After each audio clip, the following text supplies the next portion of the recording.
What's up, guys? We're back with episode 8. We're gonna drop, I think, 7 and 8 at the same time, Probably same week. We'll probably throw this one in as a bonus episode. We didn't talk enough in the last one. No, we were feeling rowdy tonight, sitting around here. So we're just gonna chugging Diet Dews and eating bacon strips. Yeah, eating Drake and Steve are eating my dog's bacon strips.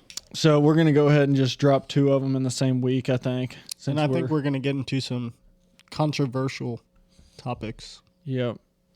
I think so. Here. Maybe start a few fights out there. Yeah, between us. I think the first thing that we were going to get into really was sky busting. Yeah. Flock shooting or sky busting, whatever you... I mean, sky busting?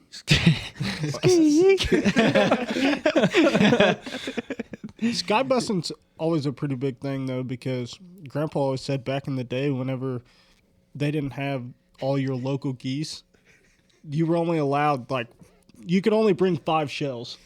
That's all you were given. Why is everyone laughing?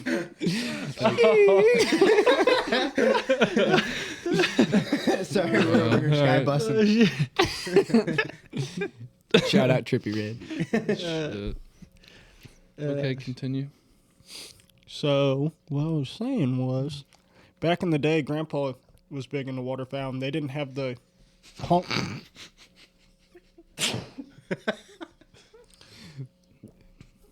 All right, your grandpa what?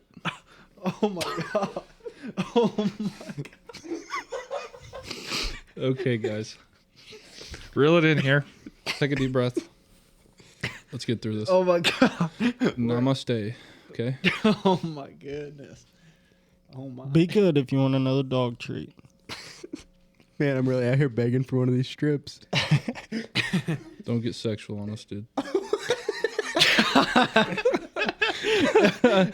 right. Pitter patter. Let's get at her. Oh, all right, so... So Granddad said you can only bring 5 shells with you. Yeah, I swear to God that's what he said. They used to only bring 3 or 5 shells with them or something stupid like that. I mean, that's all you were allowed back then or some shit. Yeah. And they literally want you... I mean... And they could shoot lead, though, so it's not even fair. They were doing more damage anyways. No, but yeah, that's what he used to say. They used to only... I don't know if that's what they were allowed, I guess, but imagine just sitting out there with 3 shells. I'd kill, maybe not a duck.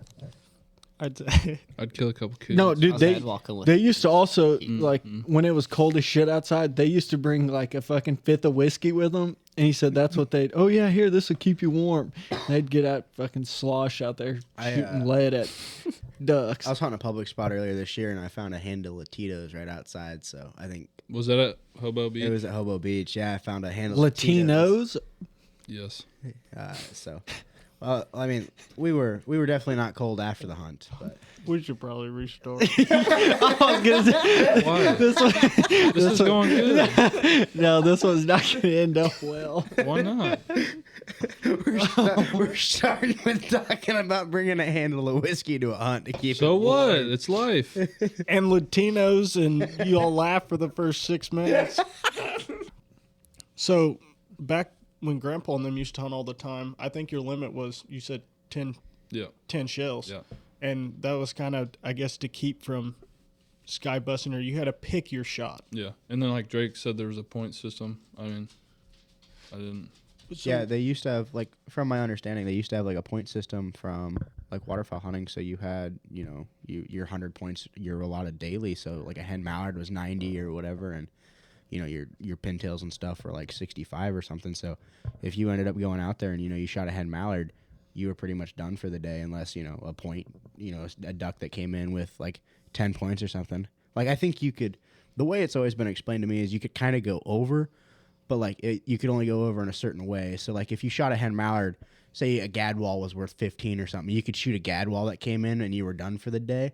But if you shot a gadwall and you shot another duck and then a hen mallard or something, there was a certain amount you were allotted over But I could be wrong in that, It's just Yeah, I mean, how don't I always hold none of understood it like strictly to us. This is Right, just no, off yeah. of. Yeah, I don't ever remember Grandpa talking about So doing that, much duck that's, hunting. that was years before I was even born. Born. So Same with us. But Grandpa, I mean, this is back before the geese really even were local. Like there was no local birds. To even see a goose, you couldn't go to a park and see one. You basically had to come north. You had to drive to Canada. Yeah, exactly. I was gonna say because we were speaking of geese, going north and south and stuff. We were hunting real southern Missouri, like Boot Hill area, earlier this year for snow geese, and a lot of the locals there were telling us they've never seen snow geese come down that way. And I mean, it's been like 20 years since they're not snow geese, Canada geese come down that far in like 20 years. They just have no reason to go down there anymore. No. They just have all they need here. Yeah, I mean, if we don't get too much snow or too much ice or whatever, they won't move if they don't have to. No, and it takes a lot to push them down. I mean, hell, last year at home, it got down to in the negatives and highs in the single digits.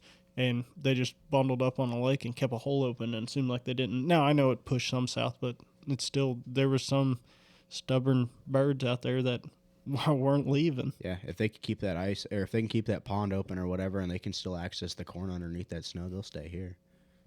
But, I mean, I couldn't imagine hunting honkers with 10 shells or something like that. Or No, getting that's back in what- the duck hunt with 10 shells. Like, I couldn't imagine that. Teal hunting with 10 shells. Teal hunt Oh, with that 10 would be shells would be so awful. bad. Especially, like, trying to chase down cripples or something. Oh, Could you yeah. imagine only having 10 shells on your person or 10 shells amongst your group? Like, trying to chase down cripples and stuff. I feel like we'd lose so many birds. Yeah. But I don't know what your limit was back then either. I mean, it couldn't have been, but it's 3 here now, so it couldn't have been but maybe a goose. Yeah. I'm not sure. 1, 2 at most, I would say. Yeah. Yeah, it's hard. So, I mean, hard t- telling. 10 shells would be, I guess, depending on, if you pick the right shots, you should be. Speaking of picking the right shots, too, you can go right into flock shooting with picking the right shots. Yeah, that's very true.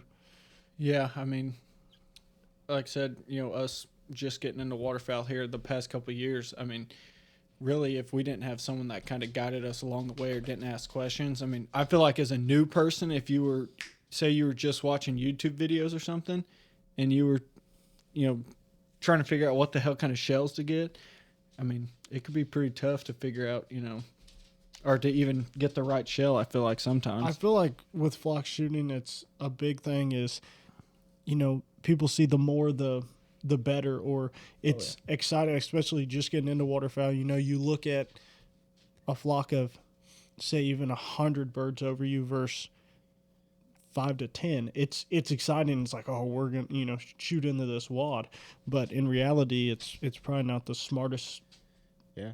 decision to make. You get a bunch of those newbie hunters and stuff like that. And I mean, I'll even say I'm a little bit guilty of it now and then. You get a big flock of birds in, and especially the newbie hunters, like specifically is here what I'm talking about, is you get somebody who's either never been hunting before or hasn't been around waterfowling. You get a flock of, the way teal come in, you get a flock of 15 teal. They're all inevitably going to bunch up at one point in their swing, like right before they're going to get out. You're going to get groups of 3, 4, 5, 6 teal kind of all bunched together. And I mean, they're not capable of picking out a single bird. Like, they just don't understand that whole concept. So I mean, they're shooting up the flock, and that's how I think you end up with a bunch of cripples and stuff like that. Absolutely. I think, too, with shooting into, like, educating birds, like, for instance, big flocks of honkers. I mean, it's exciting to shoot into big groups, but is it the smartest decision? No, but I feel like there's a time and place for it.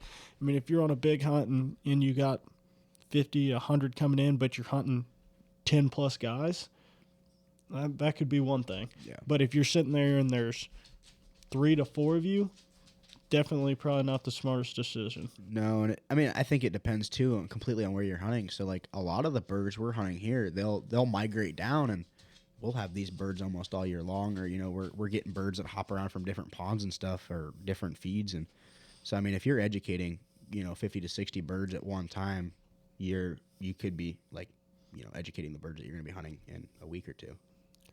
And I'm assuming that a lot of these birds, kind of remember what flight they take down. I don't know how, but they tend to hit different, like the same path or same ponds depending on water years or crop years. But if you educate a bird now, I mean, even into next year, would you say that the birds are pretty like weary too? I mean, I feel like I'm sure Chase can probably comment on this too. Is you get like big ducks specifically, and even later in the season, green wing teal.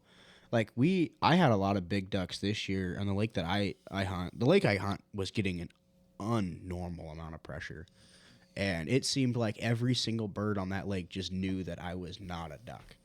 Like it didn't matter. I tried everything from one decoy to 3 dozen decoys by myself. I tried no calling, a bunch of calling. I mean, it didn't matter. These birds, they just knew, and I know these birds come through there every single year. Like there's every now and then we'll get GPS surveys and stuff. You'll see the backpack mallards, and you can see their flight path right over the lake that I'm hunting. And I mean, they know. You get birds, especially that are going to be sitting here. Like the way the weather worked this year, we had that big lull in November with the weather. It sucked. The birds didn't want to move. I mean, we were hunting the same birds for 3 weeks straight. Yeah, I feel like we're getting that more and more and more every single year too. It seems like for the past couple of years it's been like that. That birds have just been super stale since it seems like it stays warmer. We don't get the cold pushes like we used to get. Yeah, we're seeing all our mallards and stuff now. I mean, we have more mallards here than when we did during duck season. I mean, that video Steve sent the other day, jeez. Yeah, with all the mallards, pintails, and the one black duck in the middle. Mm-hmm. I think there's statistics to show that predominantly, I'm guessing 75% of the harvested birds a year are year or two old birds. I think everything 3 years old and older makes up like 25% of the harvest, I imagine. I think it's all the young birds that haven't seen a whole lot of decoy spreads that are making up the bulk of the harvest. And all your old birds doesn't take, but whether they get shot when they're in Canada still or when they make it down to Minnesota for opening weekend, they start to piece together places that they know is safe, and if they go other places and get shot, then they... Yeah, no doubt. This year, we were lucky enough to harvest a banded green-winged teal during duck season, so we were able to tell, I mean, almost exactly how old that bird was, and it was hatched that year. It was an earlier bird. Mm-hmm. Really? And if you were looking at a lot of the green wings we were shooting, you can tell on their tail feathers, there's a certain way their feathers grow. You can tell if they've molted or not. And we were shooting a bunch of juvies because the tips of their tails will be broken. They have like V notches in them, and I mean we were shooting a bunch of juvie green wings this year. Just I mean juvies they had a good hatch and stuff, but that's just a lot of the birds we were getting into. Right. It was all young birds. In early season, it's yeah, not really I don't know, doable to pick out drakes because they all look juvies are great. Even adult birds are not fully plumed yet, so it's not even kind of, especially green wings too. The way they come in, I mean, when you're shooting them in October and even early November, they don't have the coloration yet. Yeah, I mean, kind of going into snow geese, I guess a lot of that, that spring kill's just dependent on how great their hatch was, because it seems like you always hear, the adults are coming through, they just pass over Straight over, yeah. I'm sure there's definitely places where they're shooting adult snow geese every year, no doubt, but it seems like you don't get them banger days where you're shooting 50, 60, 100 birds, or all the way up to whatever, call it 400 or 500 birds that some people have got lucky enough to shoot. 90% of them are juvies. It's all kind of based on that hatch that they have that year. Weather plays a big role. You can kill a 5-year-old or a 5-month-old or a 5-year-old or 25-year-old bird on the right day if they're fresh to an area and weather affected. I think it depends on the birds they're with too. A lot of the time, if you watch snow geese, you see that flock of like 5 juvies always lead the adults in, and you're just like, I love those birds. That or the Rossies. Oh, I love the Rossies. Oh, the Rossies. They just give it feel a certain way. They just give it up. Yeah. But a lot of, going back to like flock shooting or sky bussing, I mean, a lot of snow goose hunting is shooting into you're shooting massive flocks of birds. That's the name of the game. Yeah, I mean, that's what it is. Getting them big numbers. You're not running 50 or hell, you're not running, high number days without, shooting into big flocks. You're not really... I mean, like you said, that's kind of the name of the game, and that's kind of the whole fun in it, I guess. You got extension tubes on. You got 6, 8, 9 shells, whatever, and you're shooting. A lot of people, hell, they're just pulling up and dumping their gun every time just because they can, and I can see where it can definitely be detrimental to. I mean, not that it's going to wipe the species out, but I can definitely see where the education part of it doesn't help farther along, especially being like in Missouri where we primarily snow goose hunt down there, or in the middle of the state. We're kind of in a bad spot for it because it seems like they see everything up north and they see everything in Arkansas, and we're just kind of in that spot where it gets really tough to shoot big numbers of them down there. Well, I think the thing that you're really looking for is birds to pick up from the south coming up and basically are tired, ready to place to sit down. And a lot of birds, I think, pick up from Arkansas, completely fly over top of us and end up here or up to Minnesota. A lot of them go to Nebraska and Kansas. Yeah. But, I mean, it's hard. Say you have, snow goose hunting wise, we always have, seems like pretty big groups, 8, 10 guys, maybe even more. But it's hard whenever you have, I don't know, call it 500, even 500 of them above you or 1,000 of them above you. How do you not, with 10 guys, when you get the chance, how do you not shoot into them? Well, I think flock shooting, and not just talking about snows, but I think flock shooting goes a lot along with like sky busting, because usually their bigger groups are a lot less likely to just give it all up and feet down in you. It's like they'll be circling several times, and at one time it's like, all right, there's enough of them, let's try it, and you'll end up knocking. Now, when we say flock shooting, are we saying just not aiming at a single bird and dumping, or are we saying just shooting into big flocks? Because I think you guys are talking about a different thing than what I was going to say. We may even be talking about a couple. I'm talking about. I think it can go both ways. Like I definitely see what you're saying, because when I first started or came into waterfowl, there were several times where, and my first several hunts were just snow goose hunts, and so I would pull up and I wouldn't really pick a bird. I would just start pulling. Yeah, I was just spraying and praying at that point. Whenever shooting, we first started, just dumping into like everybody pulls up on everything. Yeah, you just kind of shoot at the dark. You just shoot. Well, not at snow geese, but you just shoot at the mass. Yeah, you just shoot where you can't see nothing other than birds. How do you feel about that, Alan? Is that good or bad? Very bad. Very bad. Can you elaborate on that, please? No.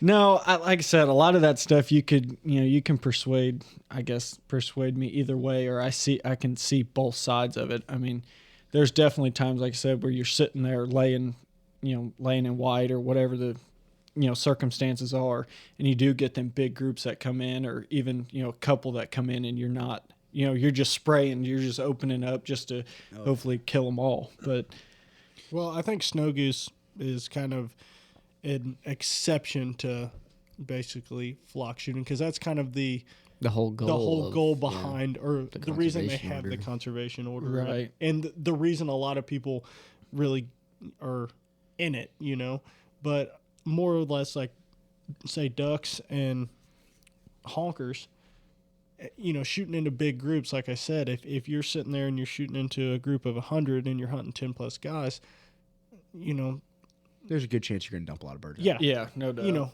Great. But if you're got 2 to 3 guys, 4 guys, and you're shooting into 100, you're going to educate a lot more probably than you're going to do good.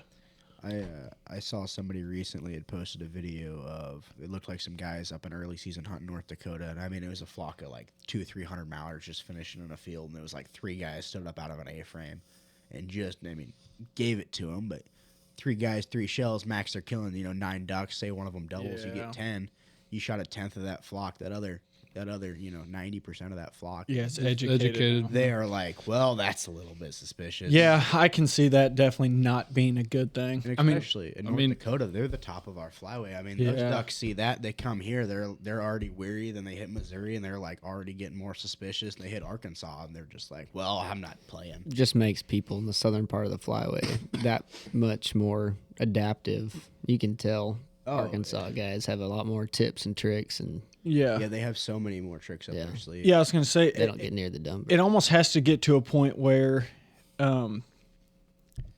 it's going to cause some sort of evolution or some sort of like evolution in the game as far as whether that's new decoys, new tactics.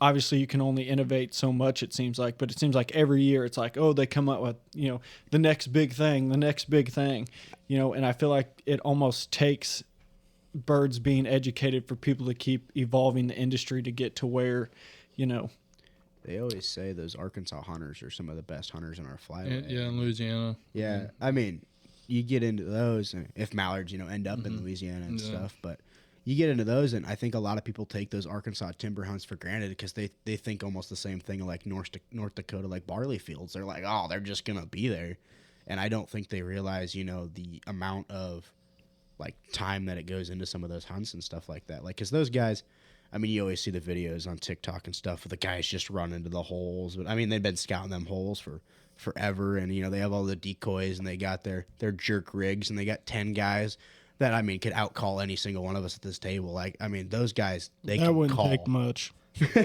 Yeah. For me, anyway. I got another one that'll ruffle some feathers. Jump shooting. I feel like for at least I think wood ducks and snow geese are about the only two that I'd jump shoot on. About everything else, I don't care enough to go kill a bunch of ducks or geese or something like that. Not over decoys. Like, it's not fun to me. Yeah, I was gonna say kind of along the same lines as far as snow geese goes. I mean, we'll jump snows, if it's the right if we can hunt them, if we can get permission set up in fields or whatever, we're gonna hunt them first. But there's been certain rare opportunities where we've had jump shot some, but I think that's about it. I don't, part of the fun to me is, watching them work and getting them to commit into your decoys and watching them work is 90% of the fun over shooting them. So Absolutely, and I think too with jump shooting them, you take a great chance of all the birds in one concentrated area. You really take the chance of Busting them out of there. well shooting more than more than your limit, more no than your doubt. limit, shooting something you're not supposed to shoot. You always hear about, well, you don't hear about them, but you always hear about the specs that end up, in spring's conservation season getting, I mean, more specs. Yeah, in spring collateral conservation damage, no getting doubt. shot in Iowa than they do in the fall. Yeah, I'm sure. yeah, it has to. I mean, that you get them mixed in with big groups, and you just get up and start spraying and praying. You're gonna knock one down. I can almost guarantee it. We heard a story from a guy that we don't hunt with, but he joins a few of our hunts, and he ended up jumping some snow geese, and I think he killed more specks and ducks than he did snow geese. That's that's rough. Yeah, I mean, we weren't real happy with it, but Yeah, but I'm sure. I mean, I'm sure it happens a lot more than Oh, even you hear about. oh yeah, I mean, not everybody's gonna be like, yeah, I went out and shot 6 specks today and 2 snow geese. Yeah, but you don't realize whenever you got a pond full of snows, the ducks and I mean, it's hard to. You can't just see the ducks and stuff out there. They're in 'em. smaller, yeah. Yeah, but you better believe most. I mean, wads of snow geese or They got ponds some- are full. yeah. There's ducks and everything mixed in with them. Yeah, they got shit mixed in with them. That's for sure. And them specks really like to hang with the snows in conservation. So Especially if you get the smaller groups of them too. You get 10 snows mixed in with 100 or 10 specks mixed in with 100 snow geese. They just kind of look like blues, especially if you're not really like paying attention to them. especially if they're like the juvie specks. Oh too. yeah, yeah. You get the specks that don't have any barring on them too. I mean, they just Yeah. look like a juvie blue. There's several times we've been working birds and it's like, okay, that's a speck. Only shoot the the white bird out of this group, and we'll just pick a single snow out of a 6-pack of Yeah, specs. There's a lot of times I won't even shoot in situations like that too, just because, and not that I'm not experienced enough, but I guess I'm not. But most of the time, if there's one snow goose in a group of fucking 6 specks, I'm gonna be like, all right, yeah, someone else just go ahead and do it. It seems I'm like not- every year we're hunting, it's like a juvie blue or something. There's always a single or something that comes in, and everybody's like, there's always like 2 or 3 guys that like can identify birds, and they're arguing back and forth. They're like, is that a speck? Is that a juvie Is that a blue? seagull? We got a big old snow goose speed lined up for this weekend over by the landfill. God. Yeah, the I've seagulls never up seen here so nuts. many seagulls last year. We seen actually some seagulls today, but Um, Steve, what I heard you talking about whenever we were talking about jump shooting, you were saying about basically jumping the birds and them not coming back. I know a lot of people that will go jump a roost, I guess, and typically, like, you jump a roost, a lot of them birds are up and out of there and could possibly leave the whole area. So you're not only, I guess, you're killing birds, but you might be pushing a lot of your birds completely out of the area that you can even hunt. Yeah, I think jumping Canadas that's a real concert. Well, snows ain't Canadas, I guess, because if they're in a position for you to jump, more often than not, it's on a pond or it's on a body of water where they're roosting. And I really don't have a huge problem with jump shooting, that's how most people initially get into waterfowling, because it's cheap, doesn't require gear, doesn't require knowledge. There's a pond, I'm gonna walk up behind it and shoot whatever gets up. Yep. There's a lot of the old heads got into it that way. That's kind of how me. That's how you got into it. Yeah. A lot of people, that's all they do. Yeah, Yeah. that's all we did back in the day.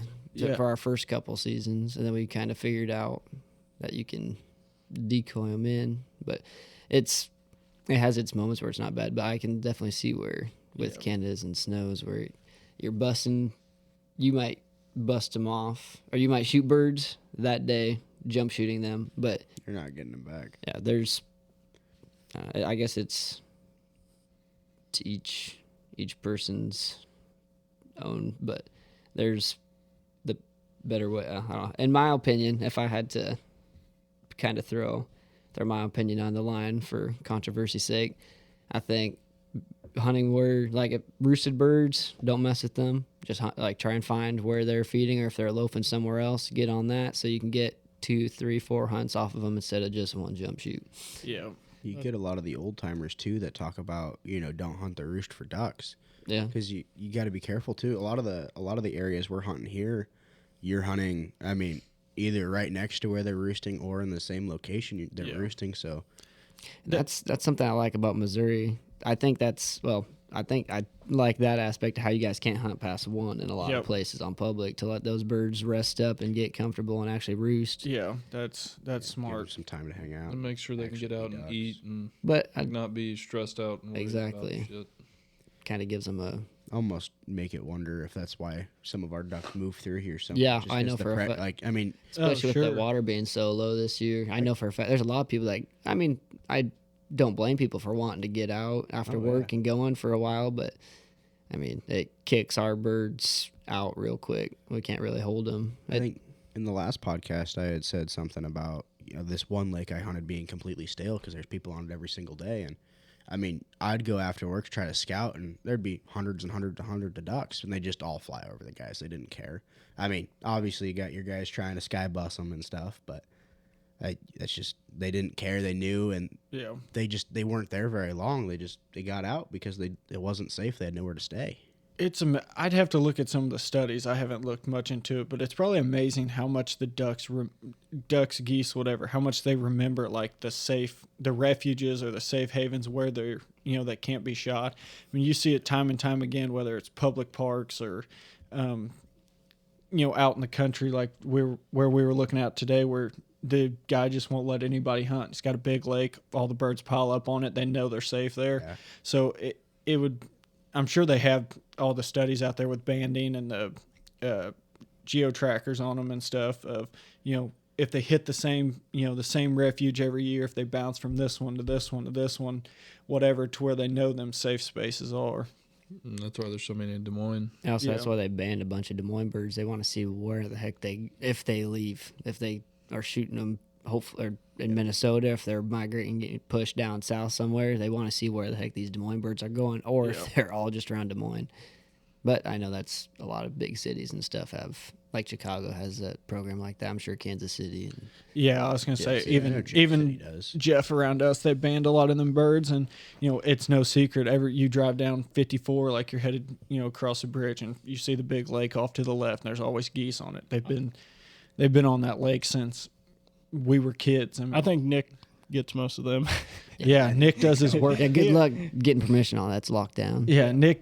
That I was gonna one's say locked down. Nick. He works on them birds hard, but I mean they just. I would really like to see the data though on our birds there and like you're saying birds here and the big city birds, how often they really actually move. Heck, me and Alan were in town this year and we ran into Menards and there was 50 geese in the Menards parking lot. Yeah, it was odd. Yeah, I don't You get like the Altoona Menards. know. Down No, in- this was Say back our home. our Down in Altoona Missouri. Menards. There's a little pond behind the Menards, and that parking lot is always There's just not a- completely loaded. There's not a body of water near this one back home. Yeah, Heck, I've seen them. it was odd. Like because we came up the hill and all of a sudden just geese. Early season geese will do some weird stuff. I've seen them There's come not off a the lot. roof at the mall. Well, you were following birds early season and they went and landed in a gravel parking They lot. literally went and landed in a gravel parking lot. But I'm sure that was to get grit and stuff. Yeah. But they don't really have to. With it being warm, they're not forced to feed. They can feed on the body of water they're sitting on. Most of the time, they just fly to stretch their wings and get some, or go somewhere to get grit for their crop Gizzard. and their gizzard. Yeah, gizzards where they. I know there's a fair amount of birds that definitely migrate. I feel like a lot of your local birds or your city birds really don't.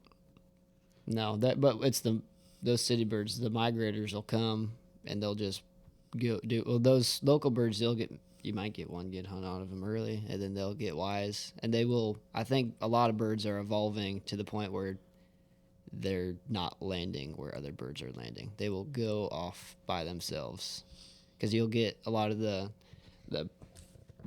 birds that are pretty companion oriented, where they want to be with other birds. But I think we're making like I don't want to say like a new We've noticed that a lot this year with like the geese, especially that you've hunted from year to year to year.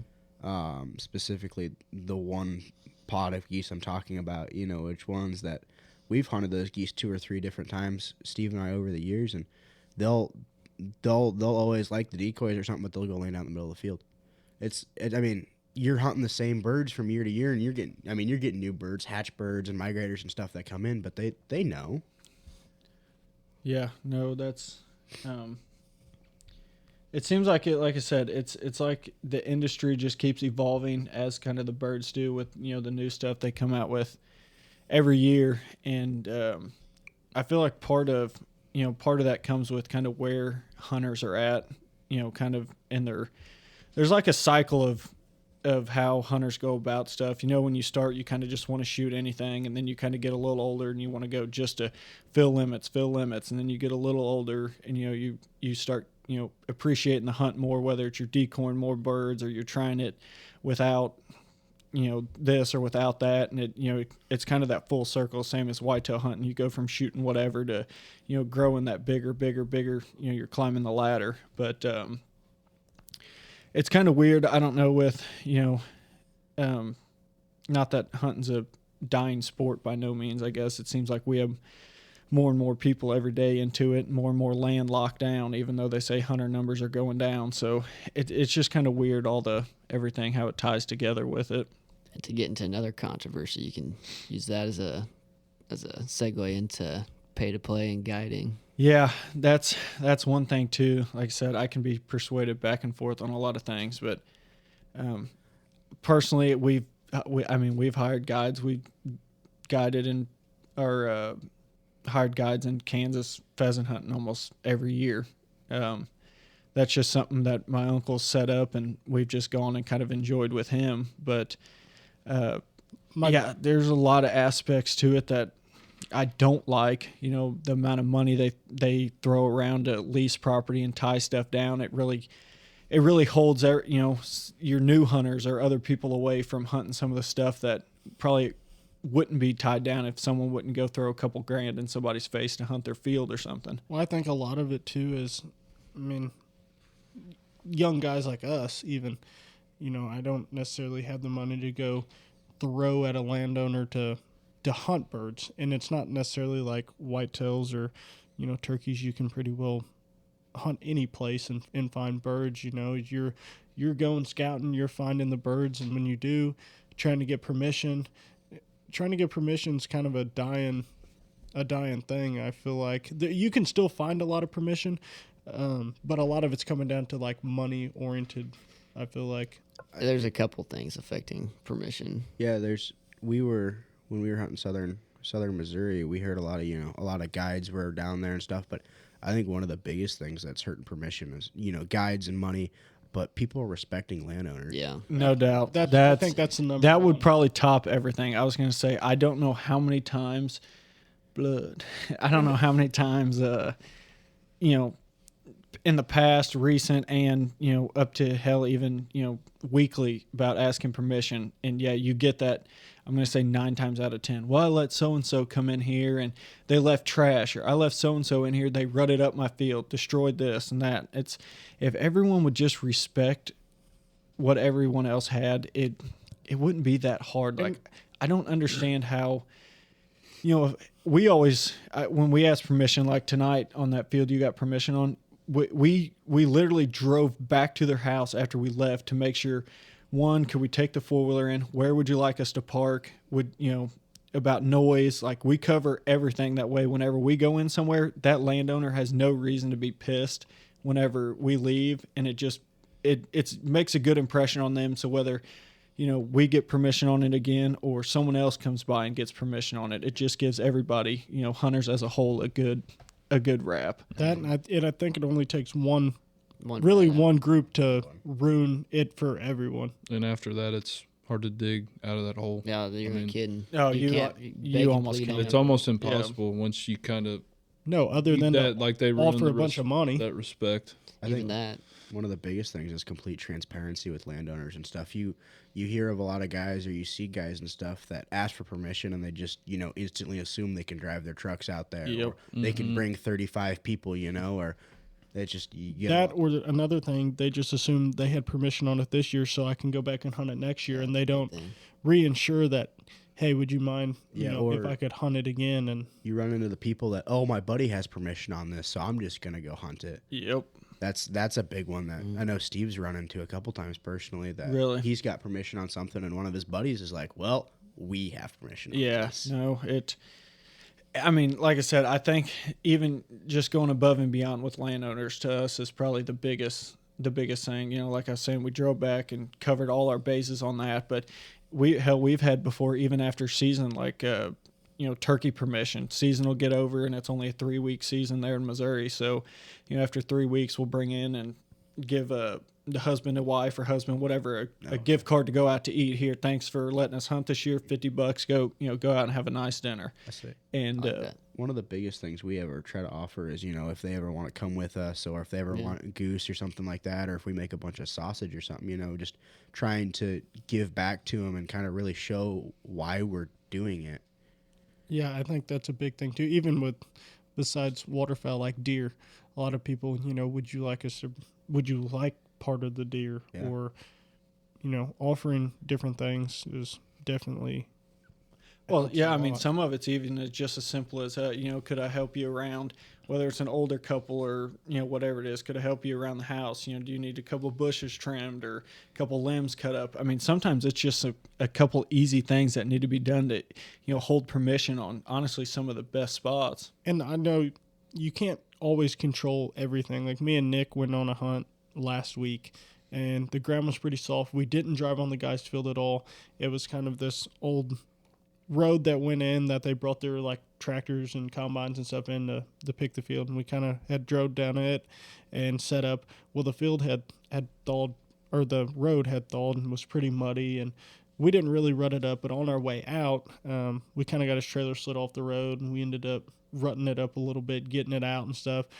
And that's not something we could help. But what we did is we got out, we took rakes, we filled stomped every one of them in that we could, and did what we could to ensure that, I mean, it was going to be fine. We couldn't help it. There's nothing we could do about it, but we got out to fix it. And it didn't take us an extra 10, 15 minutes to fix it and get out of there. And I mean, a lot of farmers, some of them would sit there and tell you, I'm just going to disc it over anyway. It don't matter. But I mean, I've seen people get mad over less. So I think a farmer just seeing that you guys tried to, fix it, like a little Exactly. bit of respect goes a really long way, especially something, I mean, just like that.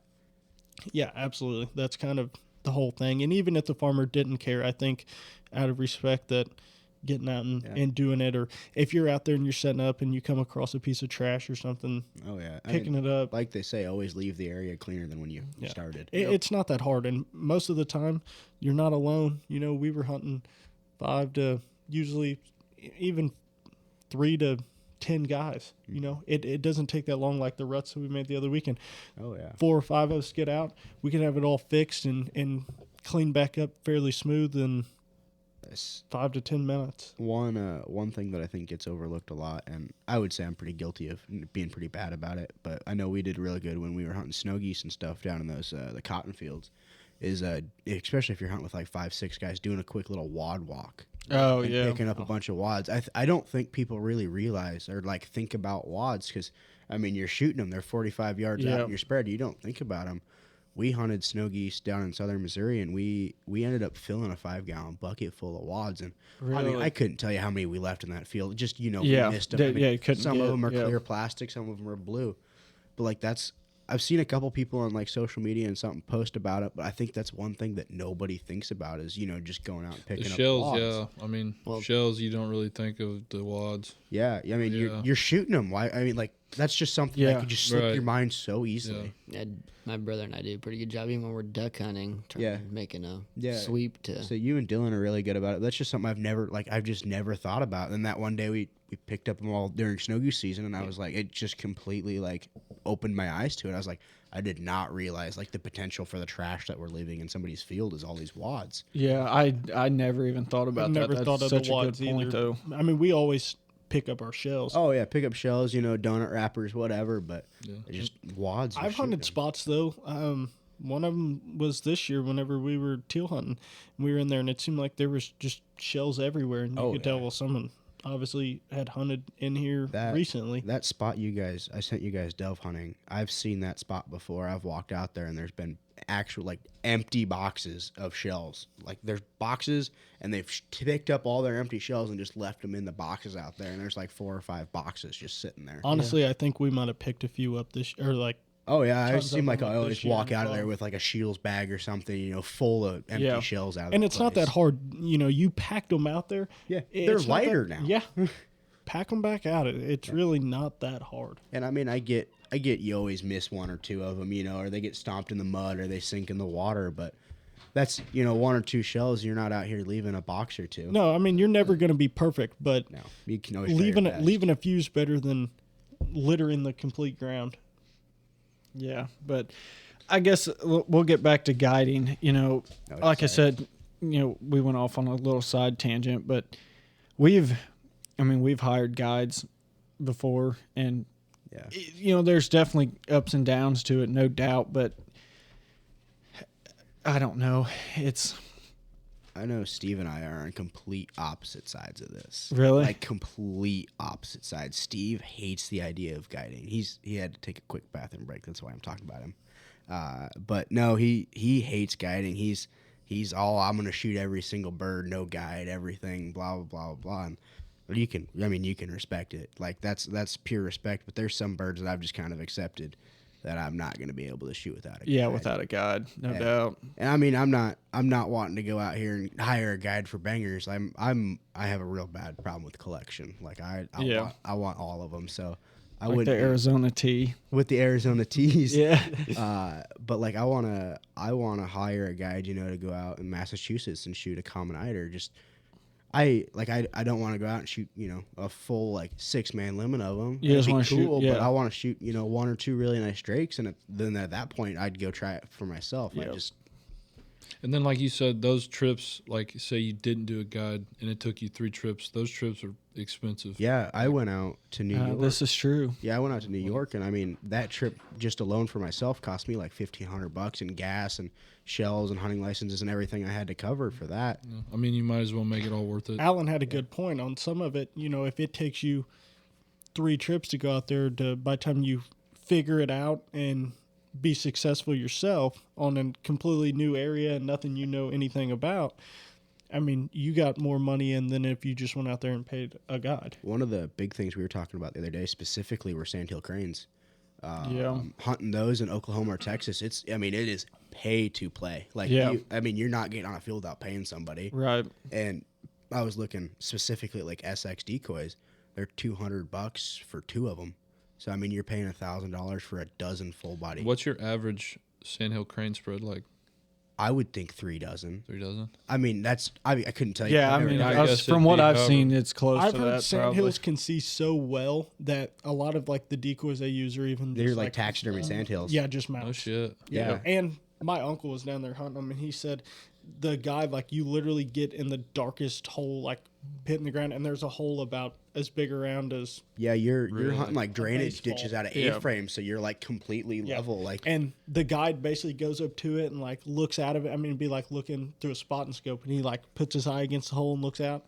And he told them basically, don't touch your gun, until I tell you. And they heard him, my uncle was, getting ready to touch his gun, and the guy was like, what are you doing? And he was like, well, surely they got to be on, on top of us so you can hear him. And he's like, no, they're half a mile out still. And he talked to just about how loud they are and how far out they are. But they can see so well that it's absurd. I would like to crane hunt though. Yeah, it that looks would- fun. I would love I'd like to. to go. I'd just want one mounted really too. So Yeah. I'd like to go do it sometime. that's one. I've never done it, so obviously we always hear they have great eyesight, or they're. I've seen them in person, so I know how loud they are. But you always hear about the great eyesight and stuff. So I have a hard time wanting to buy like skinnies or something to go hunt them over. I would only want to hunt them over full bodies. Yep. I wouldn't want to risk. You can just risk the opportunity if I had to go try to do self guide. Yeah, the guide thing's interesting because even aside from waterfowl, there's a lot of things that, like down in Texas, pig hunting down there. I mean, we went with a guide this year, but I know part of the reason some of the states, I think, I don't know, it was Missouri or Oklahoma or one of them. I think it was Missouri.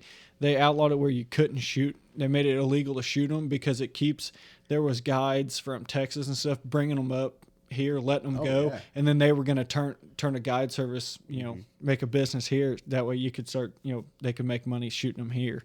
So it's kind of weird. There's some of that sketchy stuff with guides, but at the same time, like you said, there's a lot of things you're probably not going to go hunt and be successful without either breaking the bank or just sucking it up and going with a guide. There's a lot of people that talk, for instance, elk. I mean, how many trips do we know guys have taken and to kill even a 320 plus inch bull? I know guys that have 10 been out years. there. I know Yeah. guys that have been out 10. hunting public for 6 years and have never killed a true trophy bull.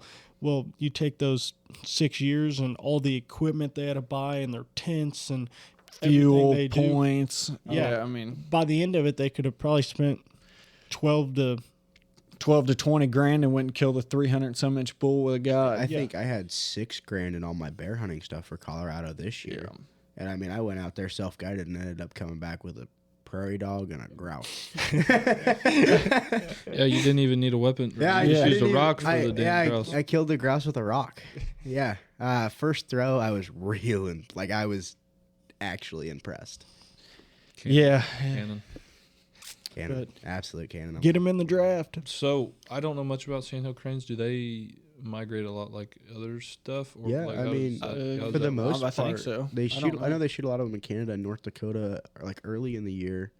But they breed. There's a bunch of breeding ground like So Nebraska. they're kind of like Canada's, where they can breed about anywhere, but they're pretty sensitive to humans. They're not going to be like, you'll catch them on refuges and stuff. Every time I've run into them, like out in the wild, they are in the most podunk, like whack ass Yeah. You backwoods saw spots. you saw some yesterday, didn't you? Yeah, Or was every it, once in was a while. it the Yeah, day that before? was Was it that yesterday? was just that We was saw a so few up here far early gone. season, even. Yeah. Like early teal. I ran into a big flock of them 2 years ago. I was up fishing up in northern Minnesota up by Federal Dam, and it's a big floating grass island. And I mean, it was early June, July, and you'd get into the breeding group, and they'd hear the boat motor, and I mean, you just hear them all up in the grass just erupt. I mean, they're so loud.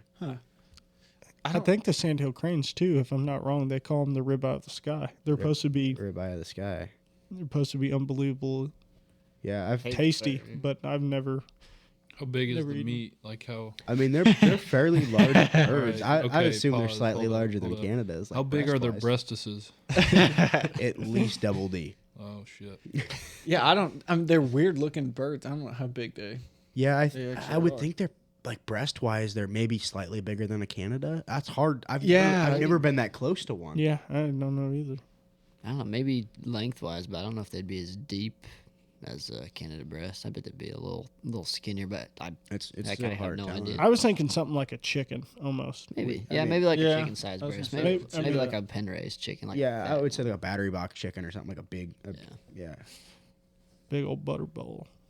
Oh, that might be turkeys. Those are Maybe. turkeys. Butterballs are turkeys. Oh, butterballs are also buffleheads too. If you want to get Oh, into yeah. nicknames. Really? Yeah. Steve, get into a lot. how do you feel about guiding? I'm not necessarily pro guide. Steve is a guide. Yeah, that's Steve likes to think he's a guide. Yeah, for free guide. Steve's always late though. I am late. That's why I can't be a guide. It'd be pretty bad if I was late. That's why I don't charge people because I'm late to every hunt. So good. But I'm not a. I don't know. I like fair chase, but I find myself being very contradictory on that because I like having spots that I lock down that I know only I can hunt. So I'm very what's the word? When you say something and do it anyway. What's the verbiage for that? Oh, Hypocritical. hypocrite. Yeah, hypocritical. I hate to say it, but I no. And I personally feel more satisfaction harvesting something that I put either my eyes on and my work and blood, sweat, and tears into than paying somebody, even if it is like Yeah. a once in a lifetime thing. It's it's definitely more rewarding that way. It seems like whenever you put in the time and the sweat equity, you Yeah. could call it. It definitely is. It's way more rewarding. Yeah, I was gonna say it. Yeah, no Even if doubt. it seems impossible, like Drake said. Well, you've mentioned in the past, if you drew a tag for Emperor Goose. Emperor Goose, that you'd go with a guide service. But imagine how freaking the rush and like how you'd probably cry If you I'm one of the 25 non-residents from Alaska to draw an Emperor tag, I at least for the first one, I will go with a guide. If I ever draw a second or a third tag, I'll go by myself. But Yeah, I like that. I like that insurance is what I usually say when I talk about guiding. Is I like the insurance. Yeah, Or that makes sense. I have no problem. Al and I were talking about this the other day. Actually, we're talking about going to Utah or a different state to try to chase pintails or like cinnamon teal. And we were talking about going out for like a week and spending 3 to 4 days like DIY hunting, and then the With a last guide. day trying to get a guide or something. Yeah. You know, just to have that little bit of insurance, because I ended up going to New York this year, and that's a 13.5-hour drive for me to try to chase black ducks, and I ended up seeing 3 black ducks while I was out there, and we ended up just shooting buffleheads the whole time. yeah.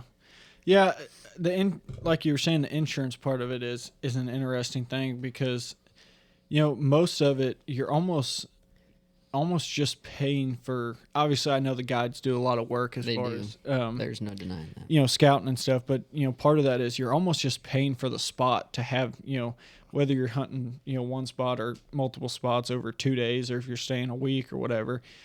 Most of that money's probably going to Your access. your access to it.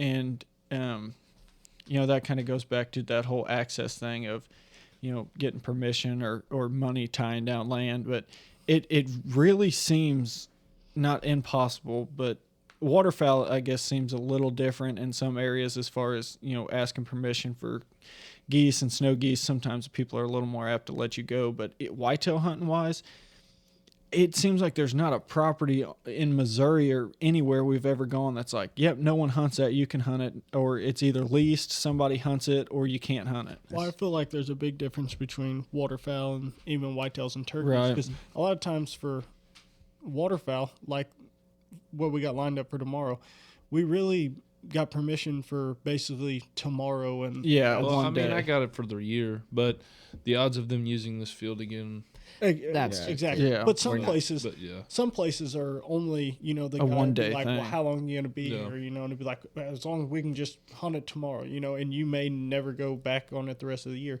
But with deer hunting, you never really like, can I just have permission for today? Like, you want it for the year, and Right. Specifically Iowa, I feel like a lot of people aren't going to just give you permission because they know we're in Iowa, and they're like, well, what are you going to pay me? Yep. for deer. I mean, as Landon says, there's 150 behind every tree. Like the landowners know that. Yeah. yeah, Alan just can't seem to find them yet. Nope. Damn it, Alan. Found miniature turkeys and some old deer that Alan refused to shoot. This bitch. About to start a brawl on the kitchen table. Flips the whole table over. Drop a damn elbow on your chin, boy. Just make sure you keep a mic close to the fight. though, so we can WWE get move. podcast. Yes.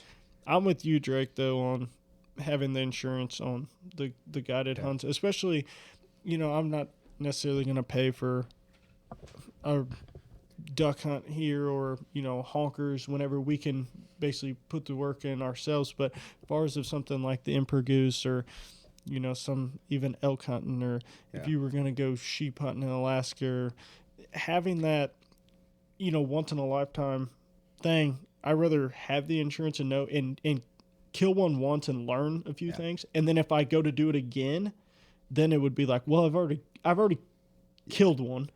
Now I want to do it myself. Mhm. Yeah, we've been talking about sandhills a lot, so I'm just going to keep using those as an example. Al and I were talking again this week. Al and I, and then James and I were talking about, like, I'd go hunt sandhills once with a guide and then go buy my decoys and stuff. And when I'm hunting North Dakota or whatever, like, attempt to get on sandhills Yeah. that way. But like, I like the idea of having I have, like I said earlier, I have a real bad collection issue, so I like the idea of having that species under my belt, or something where I'm not just like chasing a sandhill crane my entire life just to never see one. Right. Speaking of your collection issue, how many birds you got mounted so far? How many or getting mounted? I have 5 birds currently mounted in my apartment, Yeah. and I have 5 more at the taxidermist, and I have 7 in my freezer. Hell yeah. Gang, Yeah. We got one. We got our first one this year. Hell, Yeah. can. Yeah. I have 6 at the taxidermist. I forgot a pheasant. Brady's got one. He's doing himself. Oh yeah, I'm gonna try and mount one myself. He's with gonna be the our help snow of, goose mounter. Ooh. I don't know. We'll see how it goes. If he does good, we're not gonna tell anybody. I actually probably have some really good birds for you to practice on. I have some divers in my freezer that got real thick skin. Yeah, I'd like to practice on some. That way I Do could. you have mergansers? I do have 2 hooded mergansers in my freezer as well. Ooh. You Did guys you do talk- it those did you end up taking the commons? I shipped those to North Carolina. I shipped that one common to North Carolina along with the blue goose. Nice. To have them mounted. No, a guy. So there's a really big community of people who donate wild shot birds to people who like lost them in taxidermy or want to use them for competitions, or something happened. Their freezer went out, they lost the bird, house fire. So I had a guy message me after seeing some pictures that I posted and asked if I could shoot him a common merganser, and I ended up not shooting it. Steve shot it. Yeah, Steve. Al probably shot it. Let's actually. go. Yeah. M probably shot it. So I ended up shipping him a common merganser, and then he asked me if I had a blue goose, and I just happened to have a blue goose in my freezer, so I shipped him both of those. Is And that what you were making the boxes for? yeah, that's what those boxes were for. So like, I have to give those to him because you can't legally sell, like wild Yes. game or anything. Right. So there's a huge bunch of people. There's like 2 guys in the country that are really, really, really big into it that Yeah. give a bunch of birds, and I'm not gonna say their names because that's weird. But yeah, I think it's me and pretty Drake. cool. I think it's pretty cool to be a part of that, and I'd like to do Yeah, more. that's neat. So there's no these people just contact you, but is there like a website or Yeah, there's a bunch of Facebook groups. really? Yeah. I'll be damn. That's cool. Alan's donated a few birds this year too, which is very nice of him. I've donated a lot to like local people and stuff that when I'm hunting, they shoot one that gets real messed up, and I have one. Yeah, I'm a big taxidermy guy. I love getting Deer. stuff deer and Y'all got like 90 deer in your damn So basement. at the time of this, I do. at the time of this recording, the last episode you guys just came out with, Brady talks a lot about taxidermists, and you guys Yeah. bring me up a little bit about like how critical I am at taxidermy. Yeah. It's not a bad thing to be. No, dude. I mean, I said it like I said in that episode. The respect I have for a taxidermist that's actually good is because they're preserving that whole memory, and that, you know, it's something you're going to look at on the wall for the rest of your life. And, you know, nothing against people that want it done cheap, but damn, it's just hard for me to, you know, kill something that's super beautiful or big or whatever the hell it is and be able to be like, I'm just fucking get it all messed up. Yeah, when you see a can't do bird it. comes back, you know, you shoot like a nice buffle head or canvasback or something, you know, and you take it to a taxidermist and it comes back not even kind of looking like the same duck. You're just like, yeah. yeah. You get them to come back. They It's look like like getting a chicken. bad haircut. You got to be like, oh, thanks. Then you Yeah. go cry about it when you get Yeah, you just shave your head. you go put it in the closet. You give him a buffle head or a canvasback and it comes back looking like a coot, you know you probably should. You got the wrong bird. I know. Somebody switch your You birds got around. somebody else's bird. Oh, got big country. Is that how You got that? Big Country's bird. Yeah. He's getting a coop mounted, ain't he? No, actually, Steve took that coot. Yeah, it went. I think it got cleaned. Yeah, I didn't end up. Oh, you yeah. didn't I in wish I that, did. In that big coot shoot they had, they shot like a piebald coot. It So was it had a bunch of like snowflake looking speckling on it. I Wow. wish I kept it. The It got majestic coot. the listic coot. It got mixed in and thrown in somebody's pile. It's probably in. My good buddy Cora might have cooked it up. That's okay.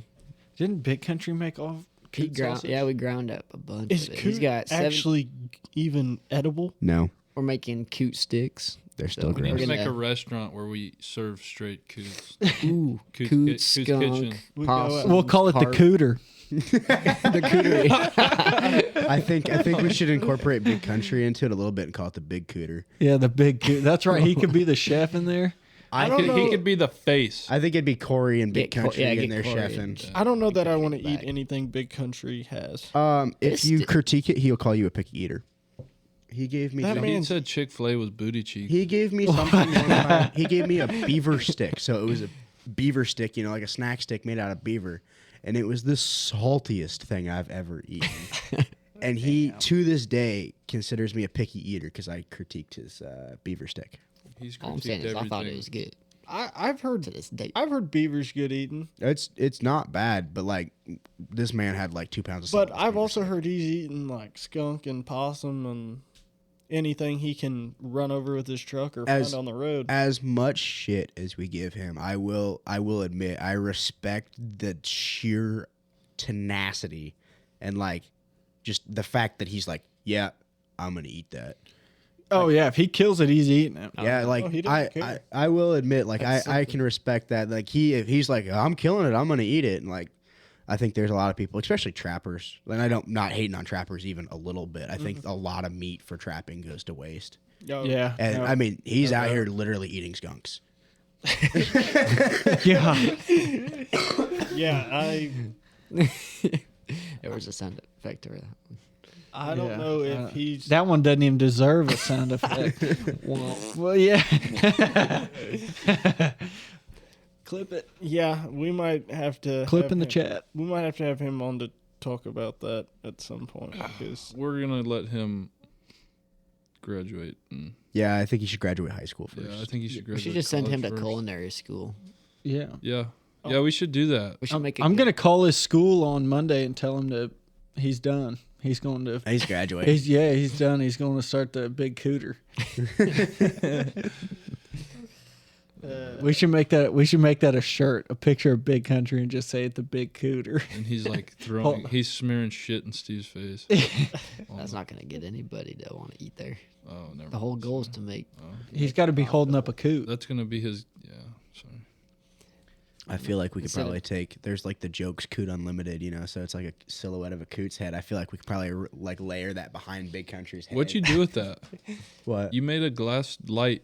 It said Coots Oh Unlimited. yeah, I gave that to Steve as a Christmas gift, and it's in a closet somewhere. Yeah, Never seen a wall. In his old house. it's in. No, it's mom and dad. probably. Oh, it's upstairs. I don't know. I've seen it, but I don't know how that would work. It'd have to be a free restaurant because you can't buy, sell, and trade wild. Oh yeah, That's true. That is true. It'd have to be free. It'd be all. No, kitchen. they're all tamed coots. It's, Yeah. it's a soup kitchen because soup? only the homeless should eat coots. Yeah. Oh, Ooh. I- Shout out. I have a personal Shout out to hatred for coot. Shout out to Soup Kitchen. Yeah, putting in the work. Yeah. It's I mean God's I, work.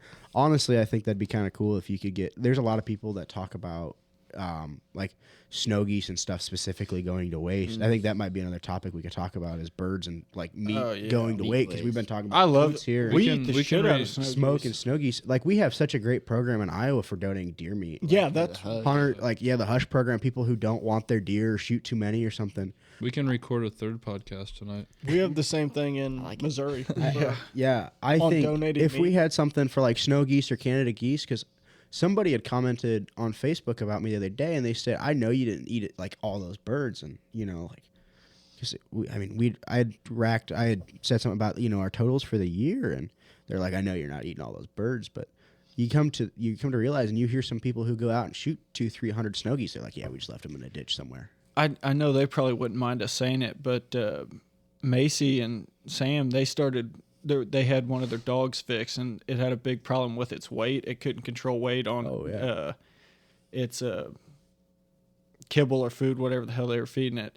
So they went from half the geese they cleaned that they didn't want to eat. She had a whole process that they explained to us about boiling it and how they made it, but they started substituting half goose and half kibble, and the dog's losing weight and like supposed to be doing a whole lot better now. And she said they're saving a bunch of money, and it's a good way for them. If they can't give it away or can't eat it themselves, they're using it for their dog. So it's pretty cool. She was telling us about it, and I mean they obviously kill a good number of honkers. So. I think that would be a really good program that someone should start up. Even snows or honkers. Grandpa used to talk about. They used to hunt down in this area, and it was called the Goose Capital of the World. And they would literally have big machines set up, and you could pay them to clean your bird, and they'd run it through a machine, and it would basically, defeather them. But they would take that downing feather and they used to make it into like jackets or like a downing goose jacket that are super warm. I feel like there'd be a huge demand, especially like you talk about like snow goose hunting down in Stuttgart and stuff for like the snow goose competition. I mean, I think those birds get donated. Yep. Do they skin those birds, or are you in charge of that? No, I think you can take what you want, but I think they'll take. when I was and reading the donate. regs, I think those birds do get specifically donated. But if Really? you could get into something like that, you could cover the capital and like the actual operating cost with like making down products. Yeah, I would think Not so. only that with the feathers, but at the same time, because you obviously have to clean the bird in the first place. But Yeah. that and donating the meat. Yeah. Thing is, you wouldn't be able to make money even if you used the downy feathers to make stuff. You wouldn't be able to. That's what got waterfowl numbers so low back in the days for the feather Yeah. use. I could. Yeah, the feathers and then like canvasbacks and stuff. They used to shoot them off the river with punt guns and stuff and They sell them shoot to everything. local restaurants. That used to be one of the things. They used to shoot canvasbacks and stuff off the Mississippi with punt guns, and they would sell them to all the local restaurants and stuff because canvasbacks were regarded as like one of the best tasting ducks. That was an interesting generation of people because that sported some of the best hunters and like westward expansion in the United States. I couldn't even imagine trying to get close enough to a flock of ducks to like kill 300 of them with That one canvas- shot. Yeah. Especially like a canvasback or something. We talk about it. I've shot 2 canvasbacks in my entire waterfowling career, and I know Chase has only shot a handful of them too. Well, I've been on 2 hunts where we shot some. Yeah, so I mean, canvasbacks specifically are a species. We don't live in a great place to shoot canvasbacks, but there's a lot of species you hear about people shooting with punt guns, or they're just usually like we couldn't keep them off us, and you just all these species that we're like we would love to even see one. That's a very good point. Yeah, that's. I think that's how Alan felt this year about mature deer. There Yeah. are He a lot would've of just farms liked to around see it. He would have just loved to see one. We did see one. Al just refused to shoot it. Oh No. No, Who he said didn't. He didn't have that? it. I'll give him. He didn't have a shot. It was behind the blind, and it only had like a window opportunity for like 2 seconds. Poop a doe.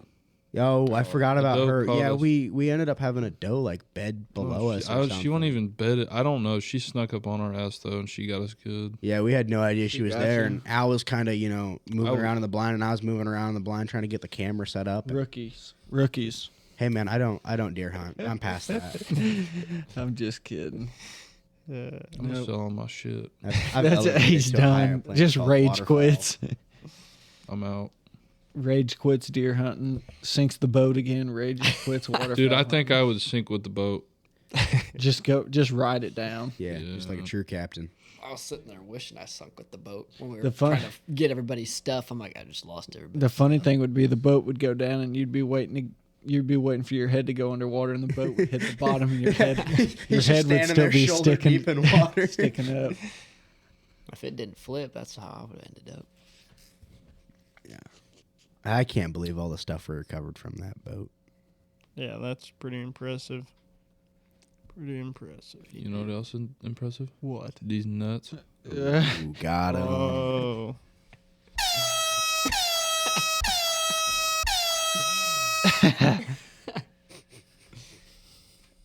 Oh, what time is it? Kick Alan off. Time for bed. Yeah, dude, we We're got all to get falling up asleep and at the table. I was gonna say we're about to fall asleep. Say y'all three are getting real tired. Yeah, I am. I've slowly, my brain's worked less Just and think, less. Alan, if we do one more, we could just load up and Not go Start- to sleep. not go to sleep. Yeah.